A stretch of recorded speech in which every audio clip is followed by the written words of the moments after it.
কত টাকা হয়েছে লিখে রাখিস, আর তোর ছেলের পাসপোর্ট রেডি রাখিস। আমি তোরে পাইছি আমি, তুই আমার টাকা দিবি। তোরে রিফাত, খবরদার, ছেড়ে দে ওরে, ছেড়ে দে। ছাড়েন আমারে, ছাড়েন। বেয়াদব, তোর এত বড় সাহস! তুই জানোস তুই কার গায়ে হাত দিছিস? কোনো ধারণা আছে তোর? ও একজন রেমিটেন্স যোদ্ধা, প্রবাসী, আমাদের দেশের সম্পদ। তুই তার গায়ে হাত দিলি? ও রেমিটেন্স যুদ্ধ হতে পারে না। আরে ওরে আমি ভালো করে চিনি, আপনারা ওর মুখোশ দেখেন নাই। ও একটা দালাল। দালাল মানে? কিসের দালাল? ও একজন রেমিটেন্স যোদ্ধা, তুই ওকে দালাল বললি? কেমনে দালাল শোনেন, তাইলে শোনেন। রিফাত, কে? আরে কি রে, ভালো আছিস? বন্ধু, কবে আইছিস তুই? এই তো নাইটে আসছি।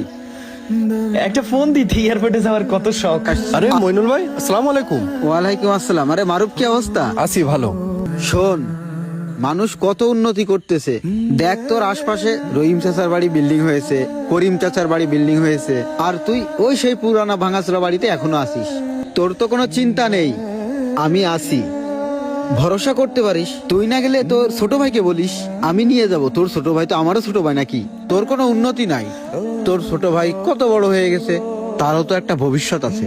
বলি কি ভাই, শোন, তুই যদি যেতে চাস আমারে বলিস। আমার সুমিন্দির জন্য ভালো একটা ভিসা আছে, ওইটা আমি তোরে দিব। তুই আমার বন্ধু না? হ, তুই ঠিকই কইছস।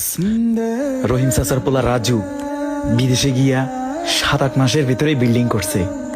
এরপরে তো ওই যে তোপাজ্জল, হেরাও তো বিল্ডিং করছে, জায়গা সম্পদ কিনছে।